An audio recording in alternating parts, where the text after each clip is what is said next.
buenas tardes.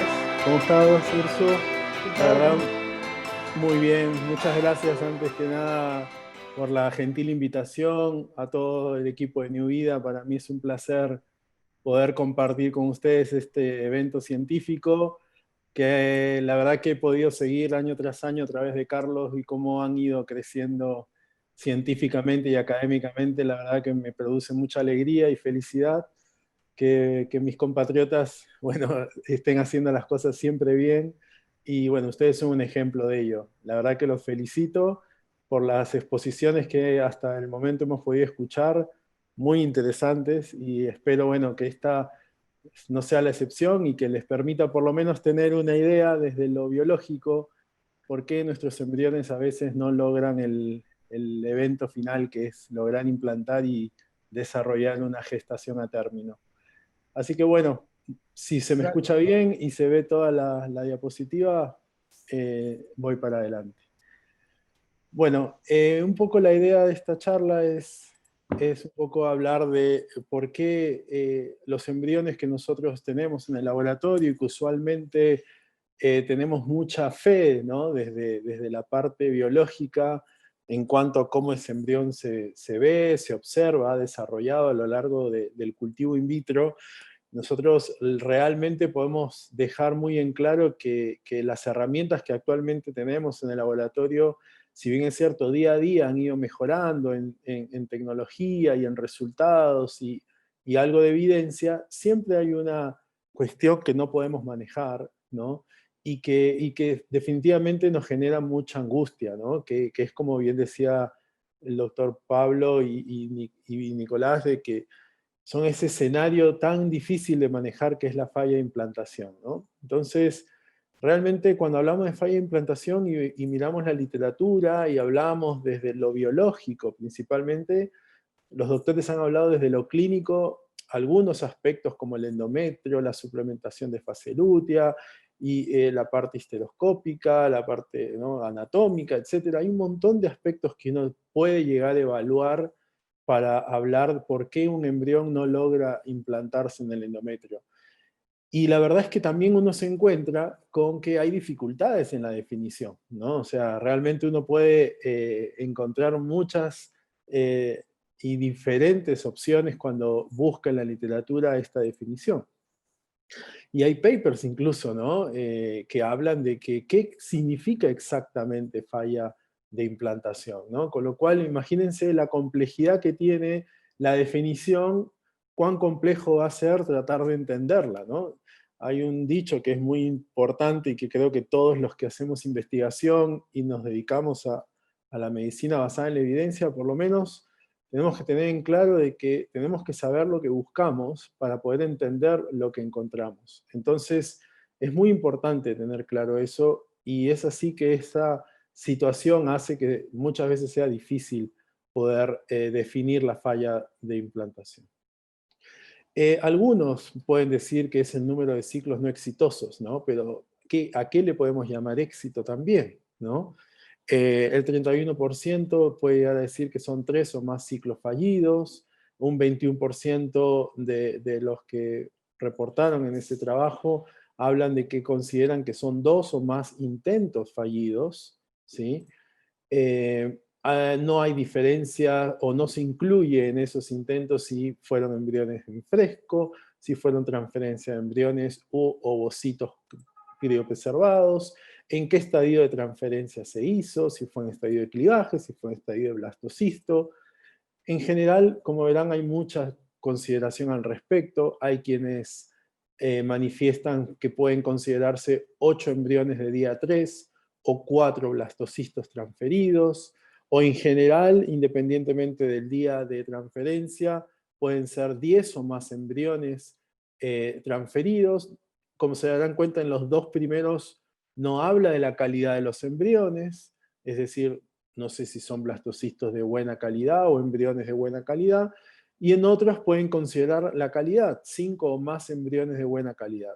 Como verán, entonces hay muchos aspectos para considerar la falla de implantación y por qué esta es importante reconocerla como una entidad para poder conocer las posibles causas. A veces hay quienes dicen, bueno, hagamos una combinación de ambas, ¿no? Por ejemplo, 3 ciclos fallidos con 2 o más embriones transferidos por vez, o una transferencia acumulada de 10 embriones o más. Eso también se puede leer y se puede escuchar en algunas de estas literaturas publicadas. No se habla, por ejemplo, de falla de implantación necesariamente con embriones cromosómicamente normales, en los casos de PGTA. No se habla falla de implantación y edad, falla de implantación en ovodonación, ¿no? Y, por ejemplo, la transferencia de blastocistos. Entonces, como ven, hay muchas variables que pueden incursionar en esta definición y por lo tanto hace más difícil la comprensión de este escenario. Sin embargo, esa dificultad, esa cuestión tan abierta, esa cuestión tan diversa, hace de que este escenario sea un terreno fértil para la medicina basada en la evidencia, es verdad, pero también para la medicina personalizada, ¿no? Porque aquí es donde entramos, donde, como bien han dicho los doctores previamente, cada paciente es diferente, cada paciente tiene su identidad clínica, y entidad clínica, lo que la hace de alguna manera especial y por lo tanto merece una individualización en sus tratamientos. Entonces, la idea de esta charla es darles un poco un aspecto biológico de lo que nosotros podemos llegar a pensar que podría estar detrás, no solamente de la falla de implantación o los aspectos que tienen que ver con la detención o con la pérdida del embarazo, sino en general con las gametas y la producción o la formación de embriones in vitro, ¿sí? Nosotros estamos siempre abocados al desarrollo embrionario, al fallo de implantación, a la pérdida de la gestación y obviamente desde el punto de vista genético a los embarazos con algún tipo de aneuploidía. Sin embargo, considero que nosotros tenemos que ir más allá de eso, ¿no? Es importante entender como embriólogos dentro de este componente de interacción con el clínico, lo cual es muy importante, al momento de analizar estos casos, ¿no? Lo que está relacionado a la maduración de los gametos, ¿no? Porque el tema viene desde ahí muchas veces. Muchas veces nos quedamos con la sensación de que tengo un óvulo con un cuerpo polar, es suficiente, tengo un espermatozoide que tenga cabeza, cuello y cola, para mí es suficiente, y realmente no siempre es así, ¿no? Entonces, considero que hay que tomar en cuenta muchos aspectos de la maduración. Cuando hablamos de maduración es el hecho de poder lograr generar un gameto de manera óptima y con calidad, ¿sí? Y eso es muy importante. Y cuando hablamos de fecundación, que es un proceso muy importante, también, aunque no lo crean, es un aspecto que nos permite conocer la calidad de los gametos. Cuando un ovocito fecunda normalmente en el laboratorio, nos ponemos todos contentos. Sin embargo, cuando falla la fecundación, esa información muchas veces queda en el vacío. Queda en el aspecto de que, uy, falló y no entiendo por qué falló. Y la verdad es que nosotros en los últimos 10, 15 años le hemos dado una importancia a la falla de fecundación, porque nos permite analizar mecanismos que se encuentran tanto en la cohorte ovocitaria como en el pool espermático, que podrían dar de manifiesto lo que está ocurriendo con aquellos ovocitos y embriones que lograron pasar la barrera de la fecundación. Con lo cual, considero que es un aspecto importante al momento de evaluar los casos donde ocurren fallos reproductivos, sumado a lo que ya previamente hemos comentado. Entonces, en el laboratorio, cuando ustedes, los médicos, aspiran a sus pacientes y obtienen los óvulos, no siempre tenemos óvulos maduros, ¿no?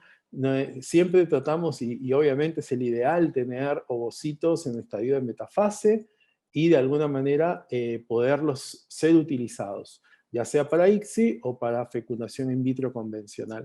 Sin embargo, hay ovocitos o hay cohortes de ovocitos que contienen ovocitos en estadios inmaduros, luego del triggering con HCG, y de alguna manera no logran alcanzar el estadio de maduración. Eso puede estar asociado, por ejemplo, al timing de la estimulación ovárica controlada. Eso es muy importante tenerlo en cuenta. Hay mutaciones genéticas determinadas en algunos pacientes que conllevan a estos tipos de dificultad de lograr la maduración, y alteraciones moleculares. Y en este último es donde ingresan una serie de escenarios que tienen que ver con la clínica de la paciente, ¿sí? Que ya vamos a ver algunos de ellos, que nos pueden llevar justamente a que estos ovocitos no alcancen su madurez, y aquellos que la alcancen, que están dentro de esta cohorte de ovocitos inmaduros, no logren una competencia citoplasmática adecuada, y que eso se acarrea a lo largo del desarrollo embrionario, y finalmente transferimos embriones que no van a buen puerto. Aproximadamente entre el 20 al 30% de los ovocitos tienen una condición de inmadurez luego de una aspiración, ¿sí? Sin embargo, hay pacientes, como les digo, donde todos sus ovocitos son inmaduros. Obviamente no es el escenario más frecuente, pero hay explicaciones que se pueden dar para esto, ¿no? Como dijimos, ausencia del pico de LH o insuficiente LH que pueda gatillar la inducción del rompimiento de la vesícula germinal y por lo tanto la maduración del ovocito. Alteraciones en las señales de las células del cúmulus. Ustedes saben que esto es un complejo, no es un óvulo aislado, y el cúmulus cumple una función muy importante. Y también factores propios del óvulo que lo conllevan a tener una naturaleza competente o no.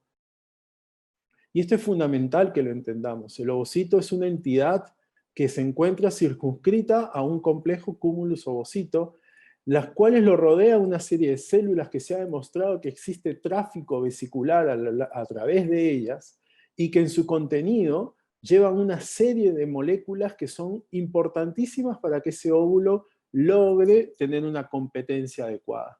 Entonces, alteraciones en la señalización de este complejo cúmulus ovocito puede afectar tanto la competencia del óvulo como la competencia propiamente del cúmulus y del folículo, lo cual acarrea a que ese ovocito en alguna manera tenga dificultades para lograr una maduración correcta, reiniciar su meiosis y generar una fecundación y un desarrollo embrionario adecuado. Esto es un poco tal vez difícil de entender, pero lo único que quiero es que se entienda de que estos son mecanismos finamente regulados. No es una cuestión de encender y apagar la luz, como puede ser tan sencillo. No, estos son mecanismos finamente regulados que pueden ser también fácilmente alterados por situaciones específicas, ¿no? Entonces, si hablamos de mecanismos que están asociados a la maduración del ovocito, principalmente asociados a mecanismos de transducción de señales en el citoplasma ovocitario y a lo largo de las células del cúmulus que van a afectar directamente a la maduración del ovocito, esta situación o este complejo tiene que funcionar a la perfección, ¿sí? Entonces, cuando hay alteraciones en las vías de señalización, lo que va a producir justamente es disrupciones en estos mecanismos de meiosis, por ejemplo, que conlleven a que estos ovocitos realicen o reinicien una meiosis de manera inadecuada. Estos, por ejemplo, son imágenes nuestras donde nosotros podemos ver el momento de la meiosis 1, cuando termina la meiosis 1 y pasa a la salida del primer corpúsculo polar. Esto que se ve tan impresionante como los cromosomas se van a separar en estas dos células finalmente, el cuerpo polar y el citoplasma del ovocito que nosotros vemos día a día. Es importante que este mecanismo no solamente se cumpla de manera celular y molecular correctamente, sino que de alguna manera las cuestiones que tienen que ver con la segregación de los cromosomas son importantísimas también para la competencia del óvulo. Ahora, estos eventos, ¿sí?, pueden fallar y muchas veces no tienen una causa genética. Y estos eventos fallan principalmente por factores metabólicos. Como les dije, todo esto está regulado por una serie de maquinaria energética, y entonces factores metabólicos pueden afectar la maquinaria energética de estos folículos y por lo tanto del óvulo. El estrés, que nosotros pensamos que el estrés solamente ocurre a nivel sistémico, las células también se estresan, ¿sí? Y hay muchas formas de ver el estrés en las células.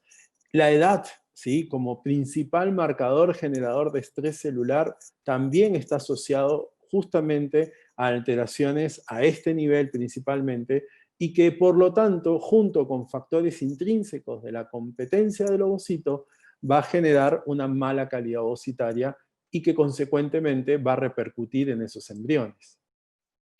Aquí tenemos algunos ejemplos de hallazgos familiares en algunos reportes de familias completas con alteraciones genéticas en mutaciones específicas, donde estos ovocitos logran tener una maduración ovocitaria inadecuada, ¿sí? Y que finalmente generan anomalías cromosómicas fundamentalmente en la meiosis 2 que pueden generar trastornos reproductivos a futuro, principalmente generando aneuploidías.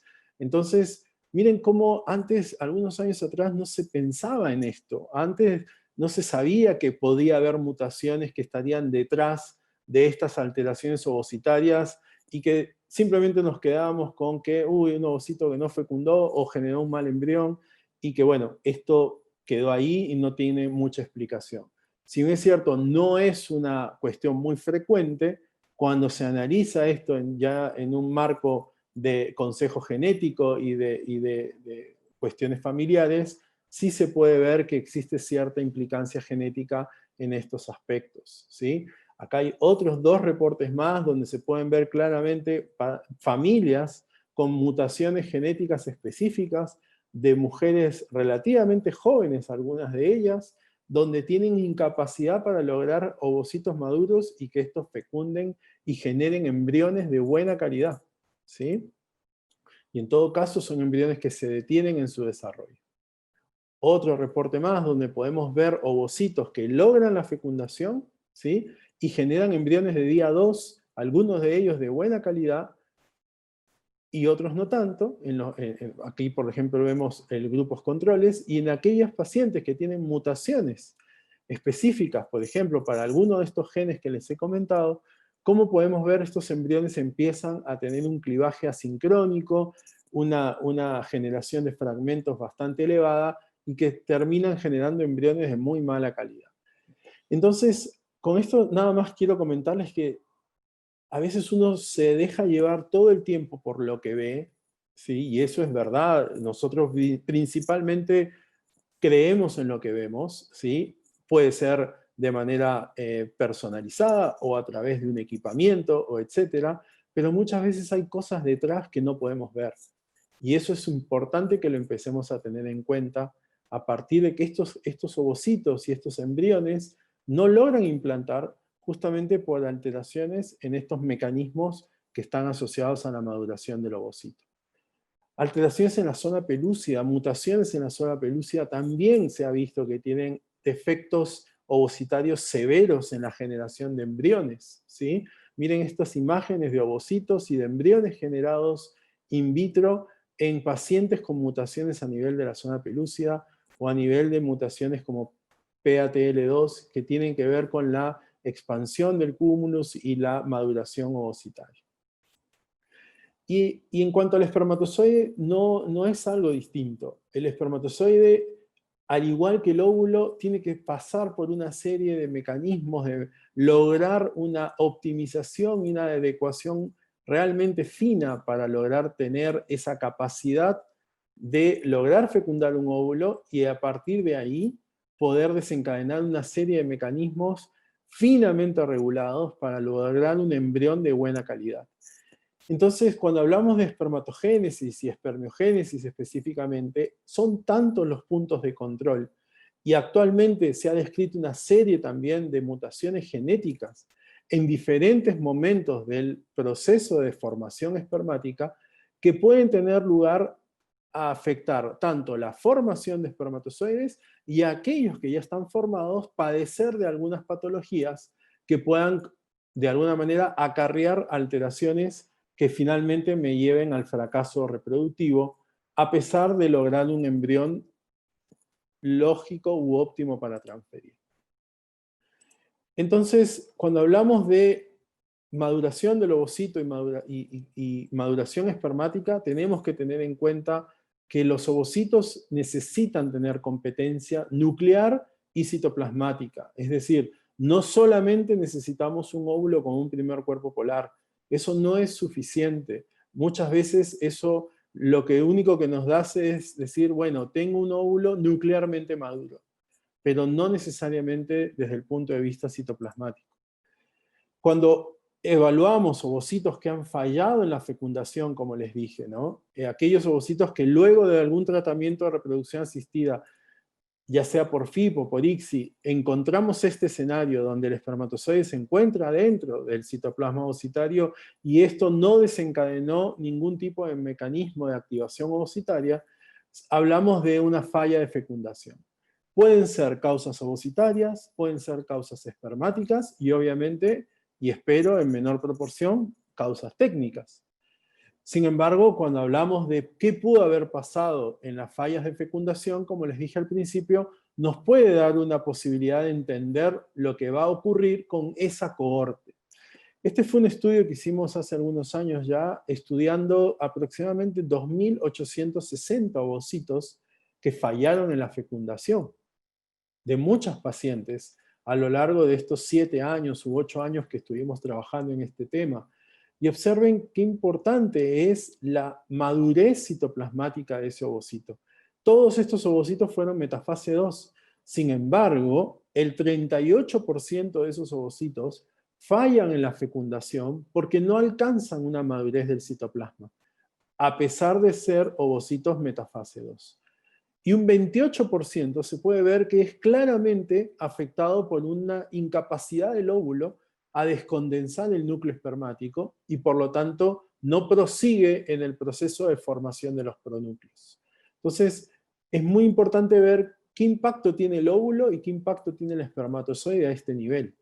Ahora, ustedes me van a decir, bueno, pero ya falló, ¿eso a mí que me repercute? Bueno, lo que se entiende y lo que se sabe, o por lo menos lo que hemos podido ver, es que el resto de los óvulos, por más que hayan fecundado, tal vez acarreen alguna de estas deficiencias que no fueron tan deleterias, que no permitió la fecundación, pero sí tal vez pudo haber afectado la calidad de los embriones en el futuro. Y hay algo que sí es cierto y nos lleva como concepto a esta situación, que en la falla de fecundación pudimos evidenciar que individualmente el ovocito acarrea una serie de complejidades más importantes desde el punto de vista celular y molecular que el espermatozoide. Y por lo tanto es muy relevante el hecho de que el óvulo tenga un mayor peso específico cuando hablamos del análisis de los resultados. Específicamente, cuando hablamos de factores espermáticos como causa de falla de fecundación, como pudimos ver, la falta de descondensación del núcleo espermático es uno de los eventos más importantes. La fragmentación del ADN también es un evento que se puede visualizar en la falla de fecundación y la verdad es que eso lo podemos únicamente ver en este material, ¿no? Cuando fijamos esos óvulos que no han fecundado y podemos visualizar lo que pasó como posibilidad de entender qué metimos dentro de ese óvulo o con qué inseminamos a esos óvulos. Y factores principalmente moleculares como la PLCZ, que es un factor activador ovocitario que se encuentra en el óvulo, hemos podido evidenciar pacientes que tienen déficit de esta proteína y por lo tanto no logran activar esos óvulos de manera correcta. En este análisis es muy interesante ver cuál es el impacto del factor masculino hacia el desarrollo embrionario, incluso cuando tenemos blastocistos, ¿no? Que uno piensa de alguna manera, bueno, tengo un blastocisto, independientemente si es un blastocisto de buena calidad o no, del cual voy a transferir. Observen claramente cómo el factor espermático, dependiendo del daño que este acarree, me va a generar una evidencia en determinado estadio de desarrollo del embrión.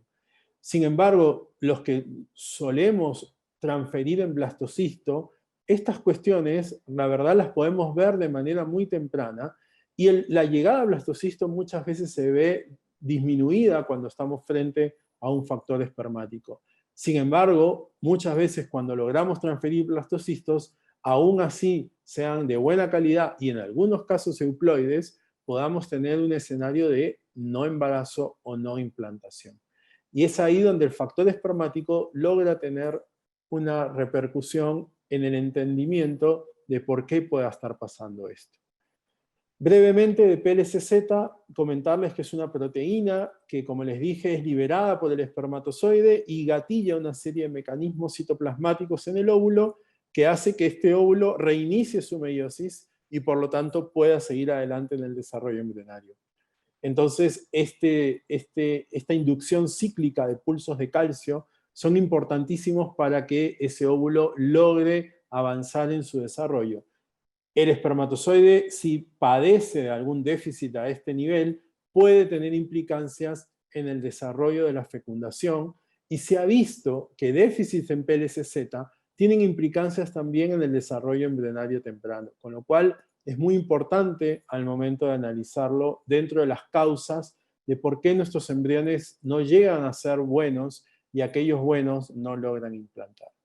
Esta es una serie de algunos pacientes que reportamos hace algunos años en SEGIR, donde eran pacientes que tenían un factor masculino, pero que, habiendo hecho ICSI, habían logrado un escenario de falla de fecundación, ¿no? Donde la fecundación no se pudo evidenciar. Y pudimos hacer el análisis de estos pacientes para tratar de estudiar por qué no lograban avanzar en su desarrollo, y encontramos de manera interesante un déficit de esta proteína activadora del ovocito, y por lo tanto estos pacientes pasaron de ser pacientes con falla de fecundación a usar pacientes, por ejemplo, con una activación química del ovocito y lograr resultados reproductivos totalmente diferentes. Con lo cual, nuevamente, el comprender lo que está ocurriendo nos lleva a tratar de proponer herramientas terapéuticas específicas. Las patologías espermáticas son bastante severas cuando están asociadas a factores de la activación del ovocito. Hay una serie de patologías como la globosospermia o la hipoplasia cromosomal que muy pocas personas la logran ver cuando hacen un espermatograma o cuando hacen un ICSI. Son cuestiones que muchas veces pasan de largo. Tal vez la globo no, pero sí la hipoplasia. Y estas patologías espermáticas tienen un desencadenamiento muy importante en los embriones que uno logra llevar adelante cuando genera o usa este tipo de muestras. Con lo cual, no podemos perder de conocimiento o de atención de ver lo que estamos realmente utilizando como muestra espermática. Es muy importante ver que los espermatozoides, desde el punto de vista del origen de la muestra, en general podemos tener espermatozoides de eyaculado, espermatozoides de epidídimo, y hoy en día hay una tendencia o hay una corriente bastante importante de poder utilizar espermatozoides testiculares, ¿no? Con la idea de disminuir justamente los niveles de fragmentación del ADN, que esto se ha visto que podría estar relacionado cuando hablamos de daño del ADN originada por una vía principalmente oxidativa. Cuando les digo que tomemos atención en lo que estamos haciendo día a día, también tiene que ver con esto, por ejemplo, con aquellos espermatozoides que tienen anomalías en la inserción cabeza-cuello. Estos espermatozoides fecundan bien, generan embriones y uno los transfiere y no logran generar embarazos de manera adecuada. Cuando logramos encontrar espermatozoides con una alineación correcta de la cabeza y el cuello, es muy probable que podamos tener una potencialidad de lograr mayores embarazos que cuando utilizamos espermatozoides con anomalías. ¿Y esto por qué? Porque sabemos que a ese nivel se encuentra ubicado el centriolo proximal del espermatozoide, que va a dar lugar a toda la maquinaria del clivaje embrionario futuro. Alteraciones en este punto van a generar alteraciones a nivel del clivaje, y aquellos que logren clivar van a tener imposibilidad tal vez de lograr la implantación. Cuando hablamos de fragmentación del ADN y falla de fecundación, hay quienes dicen de que podríamos relacionar el hecho de que el espermatozoide esté tan dañado que no logre ni siquiera descondensar su cabeza espermática y así tampoco activar a los ovocitos de manera normal. Y en esto, bueno, hay muchas posibilidades de poder entender y qué hacer con estas cuestiones desde el punto de vista del daño del ADN, ¿no? Muchas terapéuticas, no voy a ahondar en esto, pero tenemos una variedad de opciones para poder intentar disminuir esos niveles de fragmentación del ADN y intentar disminuir este efecto, principalmente en la fecundación y en la transferencia de embriones en el estadio de blastocisto. Acá les pongo un ejemplo, ¿no? Este es un ovocito que nosotros estudiamos, por ejemplo, para falla de fecundación. Aquí lo que estamos viendo es el cuerpo polar, ¿sí?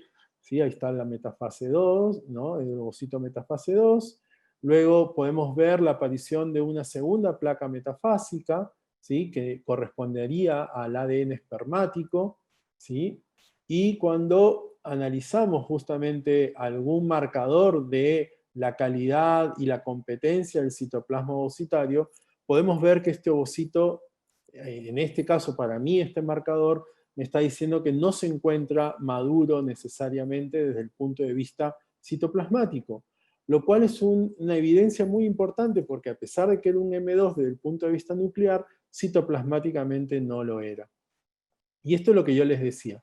Estos son dos grupos de pacientes en los cuales pudimos observar un grupo A, donde teníamos pacientes con aproximadamente 13 ovocitos que fueron obtenidos, un grupo B en 12 ovocitos obtenidos, el número de M2 eran similares, ¿sí? Y cuando observamos la fecundación, ¿sí? Teníamos un 30% de ovocitos fecundados, ¿no? Estamos frente a una fecundación subóptima, ¿de acuerdo? En ambos grupos. Sin embargo, cuando analizamos la falla de fecundación en ambos grupos, es decir, de estos 7 ovocitos aproximadamente que no fecundaron, y observamos que la causa de la falla de fecundación en el grupo A, por ejemplo, fue un factor ovocitario, y en el grupo B fue un factor espermático, más no un factor ovocitario, pudimos ver que, miren, los embriones que lograron avanzar en el desarrollo de esos pacientes y que fueron transferidos, presentaron significativamente menores tasas de embarazo clínico y por lo tanto de implantación embrionaria. ¿Esto qué quiere decir? Es lo que les decía hace un momento.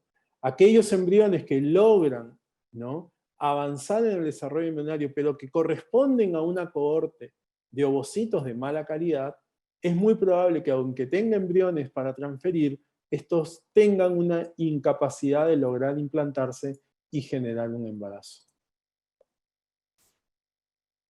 Entonces, cuando hablamos de detención embrionaria, podemos hablar de diferentes momentos de detención.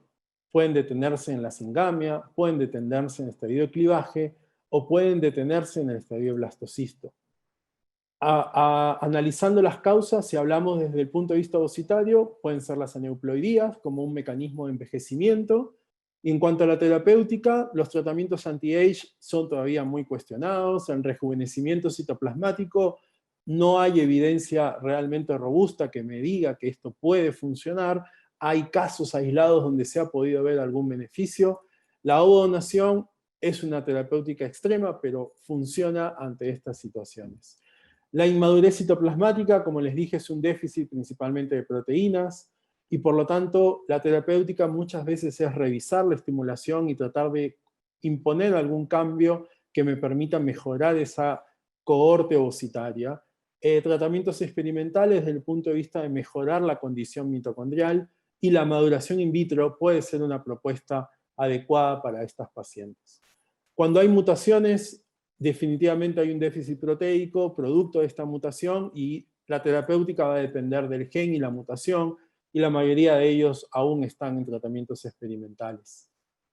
En el caso espermático, cuando hablamos de aneuploidías, los mecanismos son muchos: el estrés oxidativo, la quimio, la radioterapia, el consumo de alcohol, drogas, tóxicos, alteraciones hormonales y la edad del varón, que antes no se tomaba en cuenta. Hay quienes dicen que sí, hay quienes dicen que todavía no tiene un impacto en la aneuploidía. En cuanto a la terapéutica, hay quienes plantean que la selección espermática puede generar una disminución de las aneuploidías y por lo tanto mejorar el pronóstico frente a la detención de los embriones y su falta de implantación. En cuanto al daño del ADN, que es muy conocido, el estrés oxidativo, la quimio, la radio, los tóxicos y muchos otros factores, incluso la edad. Y en cuanto a la terapéutica, bueno, la selección espermática, el tratamiento antioxidante, la cirugía de varicoceles, si es la causa directa de la misma, el uso de espermatozoides testiculares como potencial utilidad a la disminución de la fragmentación, y obviamente el tema de la abstinencia, que recientemente ha tenido cada vez más evidencia, que puede ayudar a disminuir los niveles de fragmentación cuando disminuimos los días de abstinencia. Y específicamente cuando hablamos de fallo de implantación, sacando el factor anatómico, uterino, inmunológico, etcétera, que ya hemos visto de alguna manera, y hablamos principalmente del endometrio y del embrión. Cuando hablamos del endometrio, la receptividad endometrial recientemente ha manifestado cierta idea de poder ser útil, principalmente cuando hablamos de perfil de expresión de genes en ese endometrio, podría llegar a tener cierta utilidad a nivel de la falla de implantación. La irrigación endometrial también es algo que tiene una evidencia 3A que nos permite con cierta duda saber si esto realmente tiene un impacto o no. Las trombofilias con un nivel 2B, el scratching endometrial con un nivel de evidencia muy pobre, y la microbiota que a raíz de los últimos trabajos también ha ido tratando de mostrar cierta evidencia por ahora de nivel 3B que nos permita entender algún tipo de falla de implantación relacionada al endometrio. Y en cuanto al embrión, todo lo que les he dicho previamente, asociado a estas consecuencias, ¿no? Principalmente a las aneuploidías, y por lo tanto el PGTA como potencial uso de disminuir justamente esta chance de transferir embriones con aneuploidías, pero no me va a mejorar la condición. El hatching, que no tiene mucha evidencia al respecto. La transferencia diferida, que tiene una evidencia de tipo 2B. Bueno, y como les dije, a nivel del ovocito, lo que sí tiene una evidencia 2B, 3A, que tiene que ver con la constitución propia de la paciente, la edad, el estrés, el body mass index, todas estas cuestiones que podemos de alguna manera mejorar para tratar de mejorar nuestras gametas, ¿no? Que son muy importantes cuando hablamos de fallo de implantación. La edad es muy importante al momento de manejar esta información. Sabemos que a medida que aumenta la edad, no solamente aumentan las aneuploidías, se acumula daño. Y eso es fundamental que las pacientes lo entiendan. Se acumulan daño y esto lo podemos ver en nuestros óvulos. Esto lo podemos ver en esta gráfica que yo les hice, cómo este ovocito joven, este ovocito envejecido, que no necesariamente es por la edad, puede estar relacionado a la acumulación de daño a través del daño oxidativo, ¿sí? Y esto se repercute, como lo vemos ahí, en la formación de alteraciones meióticas, ¿sí? Y esto tiene que ver con la edad no solamente a partir de las pacientes de más de 30 años. Este trabajo publicado en el 2019 nos dice algo muy interesante, que también las mujeres jóvenes pueden tener mayores índices de aneuploidías, ¿no? Como lo vemos en esta curva, la famosa curva U que se generó en este trabajo, que mujeres de jóvenes de 20 años a menos tenían mayores niveles de aneuploidías que mujeres de 20 a 32, y a partir de los 33 lo que nosotros ya sabemos. Teníamos muy claro esta curva, pero a raíz de este trabajo pudimos obtener que la curva no era solo así, sino que venía de esta manera. Y esto es interesante, ¿no? Porque muchas veces tenemos donantes muy jóvenes, ¿no? Que nos dan una tasa de aneuploidías bastante diferentes a donantes que tienen otros rangos etarios, por ejemplo, o pacientes. Y estos están asociados a mecanismos muy específicos, ¿no? Principalmente mecanismos de no disyunción, mecanismos de predivisión y mecanismos de segregación reversa. Son 3 mecanismos que están relacionados a la formación de aneuploidías y que esto está asociado a la edad, ¿sí? Esto es muy interesante analizarlo. En las mujeres jóvenes es la no disyunción y en las mujeres más grandes es la predivisión o la segregación reversa. O sea, que no son los mismos mecanismos cuando hablamos de aneuploidías asociadas a la edad. Y esto tiene que ver con que la metafase tiene que conformarse de manera adecuada, ¿no? Esto es interesante porque ver la metafase y controlar que la metafase se conforme de manera adecuada es muy importante para hablar de la calidad de los óvulos. Este es un análisis que hicimos ya hace algunos años y vemos cómo los cromosomas se afectan a medida que aumenta la edad. Claramente lo vemos en las barras grises, cómo algunos cromosomas se afectan claramente por la edad, y miren los azules, claramente se ve una disminución en todos los cromosomas. Con lo cual la edad tiene que ver con la repercusión de la ganancia o pérdida de algún cromosoma. Y uno dice, bueno, entonces, si no es cromosómico y me saco de encima lo cromosómico, apareció una entidad nueva que es el mosaicismo, ¿no? Que si bien es cierto, no tiene que ver con la edad, claramente porque es un efecto mitótico y no meiótico, esto también repercute en la implantación de los embriones, aunque no lo podamos ver, y se ha demostrado que la transferencia de embriones mosaicos, dependiendo obviamente del grado del mismo, y mañana lo vamos a ver en la charla de la mañana, tiene una tasa de implantación a la mitad de transferir un embrión cromosómicamente normal, con lo cual tiene un impacto reproductivamente hablando desde el punto de vista de la implantación y tampoco puede ser dejada de ser tomada en cuenta. Esto lo voy a pasar y voy a llegar a esta gráfica para que entendamos entonces que todo lo que llevamos hacia un embrión a estadio de blastocisto, que es lo que usualmente transferimos con la idea de que implante y que logre una gestación, tiene detrás una serie de escenarios que nosotros muchas veces no analizamos. Principalmente los mecanismos de maduración asociados al estrés y que esto tiene como repercusión el inicio de la apoptosis, que muchas veces la vemos temprano y vemos embriones que se detienen, y no lo vemos temprano, y llevamos a blastocistos, y esos blastocistos se detienen posteriormente, ¿no? Y esto tiene que ver con el envejecimiento, pero no necesariamente asociado a la edad. Es un envejecimiento muchas veces celular y molecular, ¿no? Donde la mitocondria cumple un rol fundamental, y es ahí donde algunos han intentado tener cierta idea de mejora para los resultados. Hay quienes hablan de que se puede utilizar esta herramienta mitocondrial para tratar de mejorar estos resultados de envejecimiento celular.